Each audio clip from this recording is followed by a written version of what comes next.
Hello, welcome to my video. I'm Brown of Equikinetics.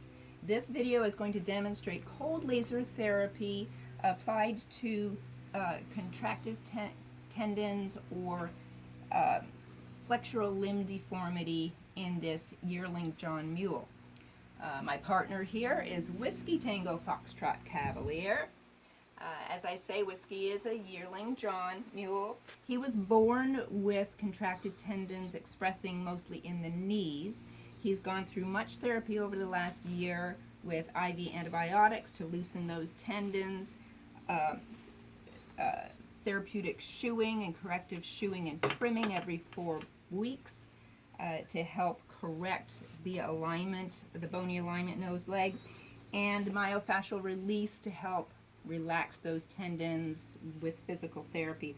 You can see that the knees are largely corrected. However, he has acquired this flexural deformity in the fetlock.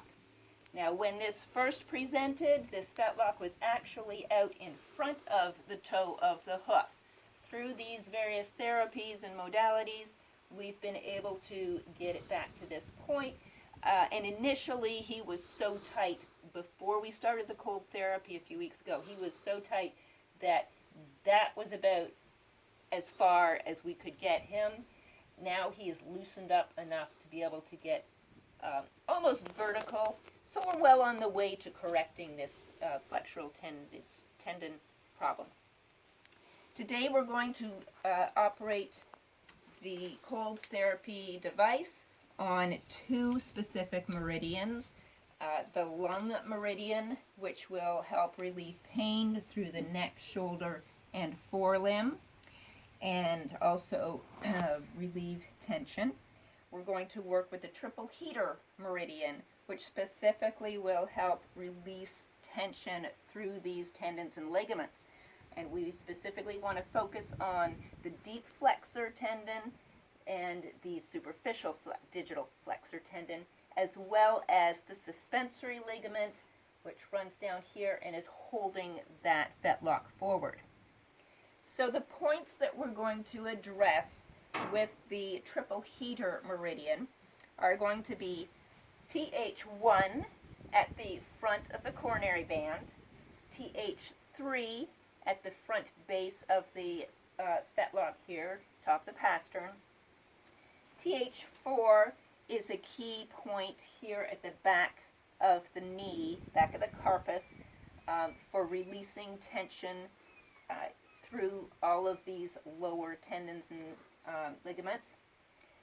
TH5 will be on the side of the knee here. TH6 will be the distal radius, top of the carpus. TH8 will be medial here on the radius. TH10 will be at the humeral radial joint. You can see the base of this muscle bundle here. TH14 will be the proximal humeral joint or point of the shoulder. And TH15 will be here in the crease, low down in the neck, where the cervical vertebrae connect with the thoracic vertebrae. So those are the triple heater meridian points we will be addressing. We're also going to address some of the lung meridian points, as these will help reduce pain and relax those tendons through this front leg. LU1 is in the center of the chest. Hi, baby. And LU5 and 6 will be inside at this humeral radial joint. LU7 and 9 will be the inner aspect of the carpus. Now there are 5 meridian points I'm going to hit through the knee, and I'm going to move the tool as I do that because I don't want to spend too much time and radiation on that knee. So talking about time and protocol, I'm going to be using the protocol for ligament and tendon injury. So he's been treated daily for the first week. The protocol says daily, treat them daily for not more than 15 minutes a day until the issue is resolved. Now, since this is a chronic issue and not an acute issue, he's had his daily for the first week. Now I'm backing off to 3 times a week. We're still seeing progress, but I don't want to overdo this colt. Another point that we're going to note today is that the protocol for adult horses, it says 1 minute. Hold the laser on each point for 1 minute and not more than 15 points per session, and at least 3 or 4 hours between sessions. For a baby animal or a young colt like this, you want to cut that time in half. So we'll be doing 30 seconds per point. And as I see, for the cluster in the knee, we'll go a little less than that. I want to show you the tool that I'm going to use. This is a Class 3 laser. It is a handheld. It is a Fotizo Vet Care. And it produces 633 nanometers of red light and 850 nanometers of infrared wavelength of light. It also is timed so that each time you depress the button, it gives you 30 seconds of treatment. So that's handy for counting how much we're going to do on this colt.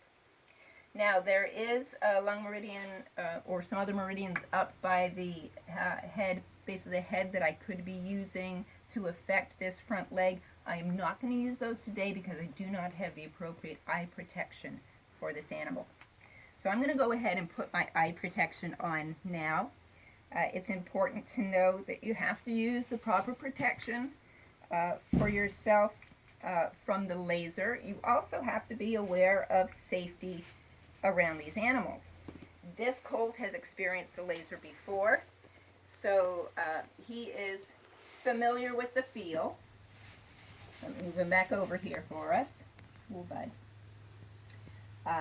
Some animals get a little unhappy with it at first, so it's good to test him out in a safe position. You'll also notice as I'm working on the leg, I'm going to keep my hip back here, so if he swings his hip over toward me, I'm safe. All he'll do is push me away, or I can stay here to keep him in position. I've got my other hand on him so that he knows exactly where I am at all times, and I'm just going to be aware of what he's doing. Okay, let's get started. I have my tool. I'm going to go down here to TH1. All right, you can see the broad head of this tool can cover quite a bit of area here. So if I'm not exactly on point, it's still going to get going to cover that area. So the meridians act like fiber optic circuitry in the animal. When you hit a specific point on the meridian, the light tends to run up and down the whole meridian, or at least in that area. So we're going to keep an eye on our colt. You can see how that leg wants to flip forward there. He just doesn't have the proper tendon tensions in the right places to hold it. When I am done treating him, we will put a wrap on this, a supportive wrap, to help hold it in the correct position, or as close to correct as we can get. Move up to 4. So I'm going to move this along around TH4 and LU5 and 6 for the 30 seconds. As I was saying, this treatment will help reduce his pain. It will help loosen those tendons and ligaments. And then between treatments, we need to still support that so that they tighten. See, that's why I've got my glasses on. So that they tighten in the right position. We can't just loosen and leave him to flop around even worse. So again, catching multiple points. You can see him mouthing a little bit. That's a good sign of release of tension there. So we know we're making progress. Hi, baby. I've been pretty impressed at how this colt, for a yearling colt, has been taking treatments. He's had a lot of work done on these legs, and he's generally taken it very well. Keeping my other arm up here on him, so if he would to step this way, I could quickly stand up and protect myself. Working on TH6 here. Oh, buddy. Oh, buddy. You're okay, baby. You're okay. You're okay. Always handy to have another person around, just in case you get into any issues, especially with unpredictable young horses. There you go. Moving up to TH8. There.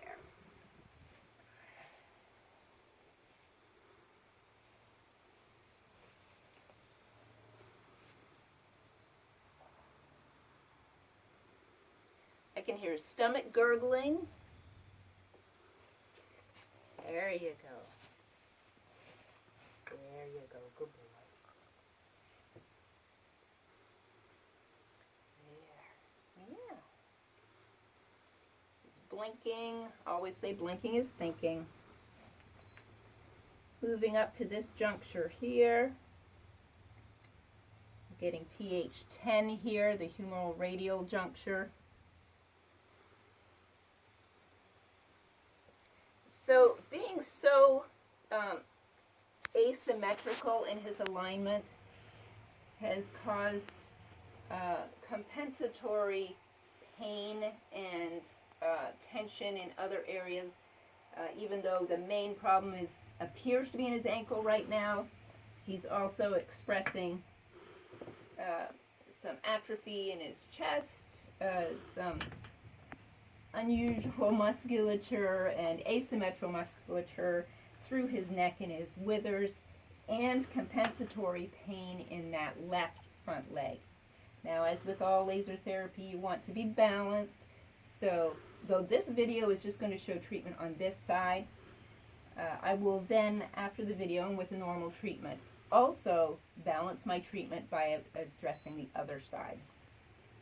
All right.